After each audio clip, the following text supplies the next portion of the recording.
Abi. Abi. Ha. Abi jom pergi makan apa lah. Tadi baru je makan.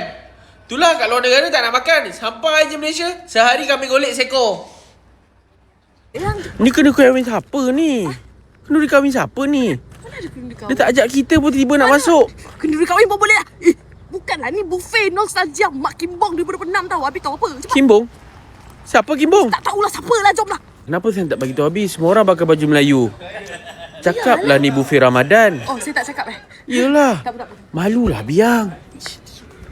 Kita bayarlah buffet ni. Bukan tak bayar pun nak malu buat apa. Bukan kau tak pakai baju pun. Tapi ni buffet Ramadan. Diam. Belum Ramadan lagi kan? Yang, saya ajak Bi pergi restoran Mak Kimbong ni. Section 4 Bandar Baru Bangi ni. Siapa kahwin ni? Tak ada siapa kahwin lah. Ni semua buffet besar Ramadan. ni. Besar kan? Besar kan? Ayang tahu tak? Diorang ada 100 makanan yang menu diorang tahu tak? Lepas tu dapat ni besar gila. So boleh bawa family datang sini yang. Yang, ni lok kampung ni yang. Banyak kan? Nanti Lolok Ramadan kampung. boleh makan sampai moreh tak? Apa makan sampai moreh? Habis tahu tak? Sini pertama dalam Malaysia ni yang buat harga sama berbuka dengan moreh yang. Moreh pun harga sama yang. Berbuka pun harga sama yang. Ya.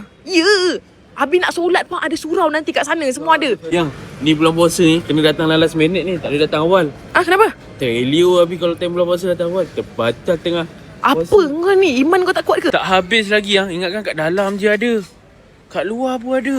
Dia yang nampak Sedap dok. Diorang masak. Nampak tu live. Nampak tu diorang masak. Sedap. Diorang ada stall-stall dekat luar juga. Nampak tu kambing-kambing semua. Yang, ada sotong lah yang. Bang, ni nak seekor Assalamualaikum. Seekor.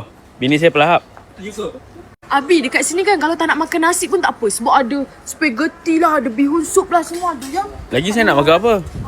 Ush, Ni, ada yang beranak Bang, ni apa bang? Ni ayam beranak bang. Bagi seekor? Boleh? Bagi seekor. Dah kenyang melantak, kau tidur. Terkeluar perut kau dengan makanan kat tangan lagi kau nampak. Sedap ke tidak?